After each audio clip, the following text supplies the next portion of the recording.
ಪ್ರಾಪ್ತನೋರ್ವ bike wheeling ಮಾಡಿ build up ಕೊಟ್ಟಿದ್ದು ಆತನ ತಂದೆಗೆ ಪೊಲೀಸರು ಶಾಕ್ ಕೊಟ್ಟಿದ್ದಾರೆ. ತಂದೆಯ ಮೇಲೆ ಕೇಸ್ ದಾಖಲಾಗಿದ್ದು ಬೈಕ್ ಸೀಸ್ ಮಾಡಿ ಆರ್ಸಿ ಬುಕ್ ಕ್ಯಾನ್ಸಲ್ ಮಾಡಲಾಗಿದೆ.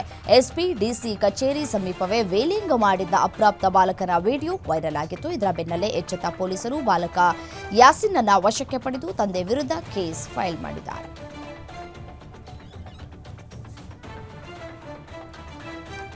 ನೋಡಿ, ಮತ್ತೊಂದು ಕಡೆ ಅಪ್ರಾಪ್ತರು ಕೆಮಿಕಲ್ ಮಿಶ್ರಿತ ಕಲಬೆರಕೆ ಸೇಂದಿ ಮಾರಾಟ ಮಾಡಿದ ಘಟನೆ ರಾಯಚೂರು ನಗರದ ಎಪಿಎಂಸಿ ಆವರಣದಲ್ಲಿ ನಡೆದಿದೆ. ಅಪ್ರಾಪ್ತ ಮಕ್ಕಳಿಂದ 20 ರೂಪಾಯಿ ಮತ್ತು 30 ರೂಪಾಯಿಗೆ ಲೀಟರ್ನಂತೆ ಸೇಂದಿ ಮಾರಾಟ ಮಾಡ್ತಾ ಇದ್ದ ವಿಡಿಯೋ ಸೋಷಿಯಲ್ ಮೀಡಿಯಾದಲ್ಲಿ ವೈರಲ್ ಆಗಿದೆ.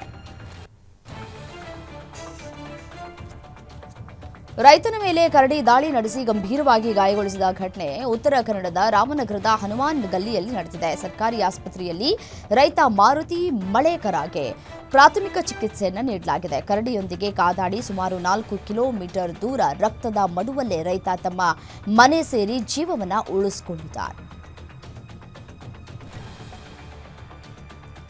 ಕರಾವಳಿ ಭಾಗದ ಜಿಲ್ಲೆಗಳಲ್ಲಿ ವರುಣನ ಆರ್ಭಟ ಮುಂದುವರೆದಿದೆ. ಹೀಗಾಗಿ ಮುಂಜಾಗ್ರತಾ ಕ್ರಮವಾಗಿ ಉಡುಪಿ, ದಕ್ಷಿಣ ಕನ್ನಡ ಹಾಗೂ ಕೊಡಗು ಜಿಲ್ಲೆಗಳಲ್ಲಿ ಇಂದು ಶಾಲಾ ಕಾಲೇಜುಗಳಿಗೆ ರಜೆ ಘೋಷಣೆ ಮಾಡಲಾಗಿದೆ. ಉತ್ತರ ಕರ್ನಾಟಕದ ಹಲವು ಜಿಲ್ಲೆಗಳಲ್ಲಿ ಜೂನ್ ಆರಂಭದಲ್ಲಿ ಅಬ್ಬರಿಸಿದ್ದ ವರುಣ ಇದೀಗ ಏಕಾಏಕಿ ಸೈಲೆಂಟ್ ಆಗಿದ್ದು ಮಳೆಗಾಗಿ ಜನರು ಆಕಾಶದತ್ತ ನೋಡುವಂತಾಗಿದೆ. ಆದರೆ ಕರಾವಳಿ ಹಾಗೂ ಮಲೆನಾಡು ಭಾಗದಲ್ಲಿ ಮಳೆಯ ಆರ್ಭಟ ಕಡಿಮೆಯಾಗಿಲ್ಲ. ಇದರಿಂದ ಶಾಲಾ ಕಾಲೇಜುಗಳಿಗೆ ರಜೆಯನ್ನು ಘೋಷಣೆ ಮಾಡಲಾಗ್ತಾ ಇದೆ. ದಾವಣಗೆರೆಯಲ್ಲಿ ಭಾರೀ ಗಾಳಿ ಮಳೆಯಿಂದ ಅವಾಂತರಗಳೇ ಸೃಷ್ಟಿಯಾಗಿವೆ. ದಾವಣಗೆರೆಯ ಗಾಂಧಿನಗರದ ಗುಂಡಿ ಹೊಲದಲ್ಲಿ ಮನೆಗಳ ಮೇಲೆ ಬೃಹತ್ ಮರವೊಂದು ಉರುಳಿ ಬಿದ್ದಿದೆ. ಹೀಗಾಗಿ 4 ಮನೆಗಳು ಜಖಂ ಆಗಿವೆ. ಅದೃಷ್ಟವಶಾತ್ ಯಾವುದೇ ಪ್ರಾಣಾಪಾಯ ಸಂಭವಿಸಿಲ್ಲ. ಮರ ಬಿದ್ದ ಪರಿಣಾಮ ಅಪಾರ ನಷ್ಟ ಉಂಟಾಗಿದ್ದು ಸ್ಥಳೀಯ ನಿವಾಸಿಗಳು ಪರಿಹಾರಕ್ಕಾಗಿ ಸರ್ಕಾರವನ್ನು ಆಗ್ರಹಿಸಿದ್ದಾರೆ. ತುಂಗಭದ್ರಾ ಜಲಾಶಯದ 19ನೇ ಕ್ರಸ್ಟ್ ಗೇಟ್ ಅಳವಡಿಕೆಗೆ ರೆಡಿಯಾಗಿದ್ದು ಎಲಿಮೆಂಟ್ಗಳನ್ನು ಸಂಸದ ಇ ತುಕಾರಾಂ ವೀಕ್ಷಣೆ ಮಾಡಿದ್ದಾರೆ. ಕ್ರಸ್ಟ್ ಗೇಟ್ ಅಳವಡಿಕೆ ಸಂಬಂಧಪಟ್ಟಂತೆ ಗುಜರಾತ್ ಕಂಪನಿಯ ಟೆಂಡರ್ ಪ್ರಕ್ರಿಯೆ ಬಗ್ಗೆಯೂ ಮಾಹಿತಿ ಕಲೆ ಹಾಕಿದ್ದಾರೆ. ತಿಂಗಳಿಗೆ 4 ಗೇಟ್ ತಯಾರಿಕೆಗೆ ಟಾರ್ಗೆಟ್ ನೀಡಲಾಗಿದ್ದು ಈಗಾಗಲೇ ಸಿದ್ಧವಾದ 1 ಗೇಟ್ ಮತ್ತು ಫ್ಯಾಬ್ರಿಕೇಷನ್ ಸಾಮಗ್ರಿಗಳ ಸಿದ್ಧತೆ ಬಗ್ಗೆಯೂ ಪರಿಶೀಲಿಸಿದರು. ಕೇಂದ್ರ ಸಂಪುಟವು ದೇಶದಲ್ಲಿ ಕೃಷಿ ಕ್ಷೇತ್ರವನ್ನು ಬಲಪಡಿಸುವುದಕ್ಕೆ, ನವೀಕರಣ ಇಂಧನ ಉತ್ಪಾದನಾ ಕ್ಷೇತ್ರವನ್ನು ಉತ್ತೇಜಿಸುವುದಕ್ಕೆ ಒಟ್ಟು 3 ಉಪಕ್ರಮಗಳಿಗೆ 50,000 ಕೋಟಿ ರೂಪಾಯಿ ನಿಯೋಜನೆಗೆ ಕೇಂದ್ರ ಸಂಪುಟ ಒಪ್ಪಿಗೆ ನೀಡಿದೆ. ಪಿಎಂ ಧನ್ ಧಾನ್ಯ ಕೃಷಿ ಯೋಜನೆ, ಎನ್ಟಿಪಿಸಿ ಗ್ರೀನ್ ಎನರ್ಜಿ, ಎನ್ಐಆರ್ಎಲ್ ಕಂಪನಿಗಳಿಗೆ ಬಂಡವಾಳ ಪೂರಣ ಮಾಡಲಾಗ್ತಾ ಇದೆ ಅಂತ ಸಚಿವ ಅಶ್ವಿನಿ ವೈಷ್ಣವ್ ಹೇಳಿದ್ದಾರೆ. ಬಿಜೆಪಿ ಆಡಳಿತವಿರುವಂತಹ ರಾಜ್ಯಗಳಲ್ಲಿ ಬಂಗಾಳಿ ಮಾತನಾಡುವ ಜನರಿಗೆ ಕಿರುಕುಳ ಆರೋಪ ಕೇಳಿಬರ್ತಾ ಇದೆ. ಹೀಗಾಗಿ ಪಶ್ಚಿಮ ಬಂಗಾಳ ಮುಖ್ಯಮಂತ್ರಿ ಮಮತಾ ಬ್ಯಾನರ್ಜಿ ಕೋಲ್ಕತಾದಲ್ಲಿ ಬೀದಿಗಿಳಿದು ಪ್ರತಿಭಟನೆಯನ್ನು ನಡೆಸಿದರು. ಟಿಎಂಸಿ ರಾಷ್ಟ್ರೀಯ ಪ್ರಧಾನ ಕಾರ್ಯದರ್ಶಿ ಅಭಿಷೇಕ್ ಬ್ಯಾನರ್ಜಿ ಸೇರಿದಂತೆ ಪಕ್ಷದ ಹಿರಿಯ ನಾಯಕರು ಮಮತಾ ಬ್ಯಾನರ್ಜಿಗೆ ಸಾಥ್ ನೀಡಿದರು.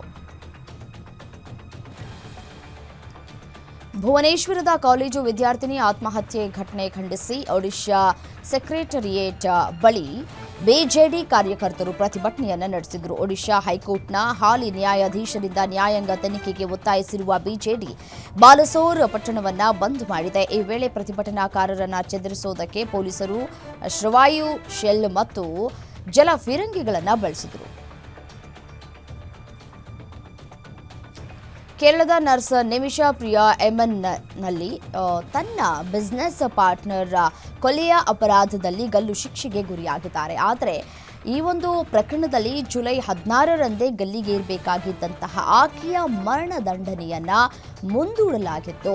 ಬ್ಲಡ್ ಮನಿ ಮೂಲಕ ಈ ಸಮಸ್ಯೆ ಇತ್ಯರ್ಥ ಮಾಡಿಕೊಂಡ್ರೆ ಆಕೆಗೆ ಗಲ್ಲು ಶಿಕ್ಷೆಯನ್ನ ತಪ್ಪಿಸೋದಕ್ಕೆ ಕಾನೂನಿನಲ್ಲಿ ಅವಕಾಶ ಕೂಡ ಇತ್ತು. ಆದರೆ ಮೃತ ವ್ಯಕ್ತಿ ಸೋದರ ಬ್ಲಡ್ ಮನಿಗೆ ತಮ್ಮ ಒಪ್ಪಿಗೆ ಇಲ್ಲ ಅಂತ ಹೇಳಿದ್ದಾರೆ. ಈ ಹಿನ್ನೆಲೆ ನಿಮಿಷಾ ಪ್ರಿಯಾ ನೇಣಿಗೇರುವುದು ಬಹುತೇಕ ಖಚಿತವಾಗಿದೆ.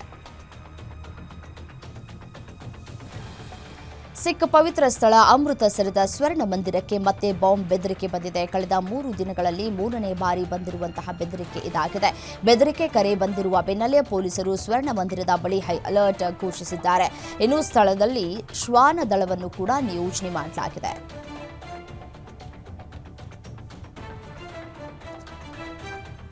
ಕರ್ನಾಟಕ, ತಮಿಳುನಾಡು ಸೇರಿದಂತೆ ದಕ್ಷಿಣ ಭಾರತದ ರಾಜ್ಯಗಳು ಹಿಂದಿ ಹೇರಿಕೆಯನ್ನ ವಿರೋಧಿಸ್ತಾ ಇರುವ ಬೆನ್ನಲ್ಲೇ ಆಂಧ್ರಪ್ರದೇಶದ ಸಿಎಂ ಚಂದ್ರಬಾಬು ನಾಯ್ಡು ಹಿಂದಿ ಭಾಷೆ ಕಲಿಕೆಯನ್ನ ಸಮರ್ಥಿಸಿಕೊಂಡಿದ್ದಾರೆ.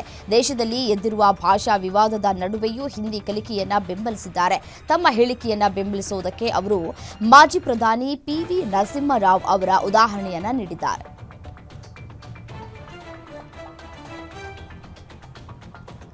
ಮಹಾರಾಷ್ಟ್ರದ ಉಪಮುಖ್ಯಮಂತ್ರಿ ಏಕನಾಥ್ ಶಿಂದೆ ಮುಂಬೈನ ವಿಧಾನ ಭವನದ ಹೊರಗೆ ಟೆಸ್ಲಾ ಕಾರು ಡ್ರೈವ್ ಮಾಡಿ ಗಮನ ಸೆಳೆದಿದ್ದಾರೆ. ಎಲಾನ್ ಮಸ್ಕ್ ಮಾಲೀಕತ್ವದ ಅಮೆರಿಕನ್ ಕಂಪನಿ ಟೆಸ್ಲಾ ಮಂಗಳವಾರ ಮುಂಬೈನ ಬಾಂದ್ರಾ ಕುರ್ಲಾ ಕಾಂಪ್ಲೆಕ್ಸ್ನ ಮೇಕರ್ ಮ್ಯಾಕ್ಸಿಟಿ ಮಾಲ್ನಲ್ಲಿ ತನ್ನ ಮೊದಲ ಶೋರೂಮ್ ತೆರೆಯುವ ಮೂಲಕ ಭಾರತದ ಮಾರುಕಟ್ಟೆಗೆ ಅಧಿಕೃತವಾಗಿ ಕಾಲಿಟ್ಟಿದೆ.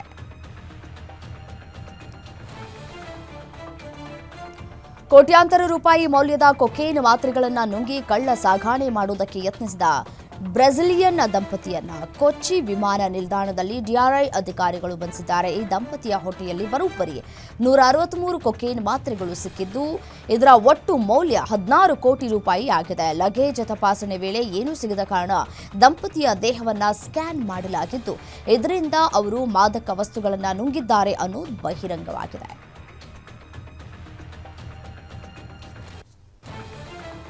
ಉತ್ತರ ಪ್ರದೇಶದ ಬರ್ಸಾನಾದ ಶ್ರೀ ಲಾಡ್ಲಿ ಜಿ ಮಂದಿರದಲ್ಲಿ ಸುಮಾರು 4 ರಿಂದ 5 ಅಡಿ ಉದ್ದದ ಹಾವು ಕಂಡುಬಂದಿದೆ. ಆ ವೇಳೆ ವೃದ್ಧನೊಬ್ಬ ಉದ್ದನೆಯ ಕೋಲಿನಿಂದ ಹಾವನ್ನ ತಳ್ಳುವ ಮೂಲಕ ಅದನ್ನ ಹೊರಗೆ ಹಾಕಿದ್ದಾರೆ.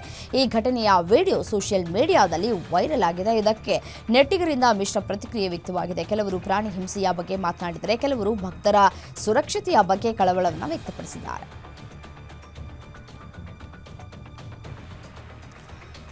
ಉತ್ತರ ಪ್ರದೇಶದ ಸಂಭಾಲ್ನ ಇಬ್ಬರು ಖ್ಯಾತ ಇನ್ಸ್ಟಾಗ್ರಾಮರ್ ಮೆಹಕ್ ಮತ್ತು ಪರಿ ಅಶ್ಲೀಲ ರೀಲ್ಸ್ಗಳನ್ನು ಮಾಡಿ ಸೋಷಿಯಲ್ ಮೀಡಿಯಾದಲ್ಲಿ ಹರಿಬಿಟ್ಟಿದ್ರು. ಆ ರೀಲ್ಸ್ ಸಿಕ್ಕಾಪಟ್ಟೆ ವೈರಲ್ ಆಗಿತ್ತು. ಹೀಗಾಗಿ ನೆಟ್ಟಿಗರು ಇಬ್ಬರ ವಿರುದ್ಧ ಆಕ್ರೋಶ ವ್ಯಕ್ತಪಡಿಸಿದ್ದಾರೆ. ಮೆಹಕ್ ಮತ್ತು ಪರಿ ವಿರುದ್ಧ ಪ್ರಕರಣ ದಾಖಲಾಗಿದ್ದು, ಸಂಭಾಲ್ ಪೊಲೀಸರು ಇಬ್ಬರನ್ನು ಬಂಧಿಸಿದ್ದಾರೆ.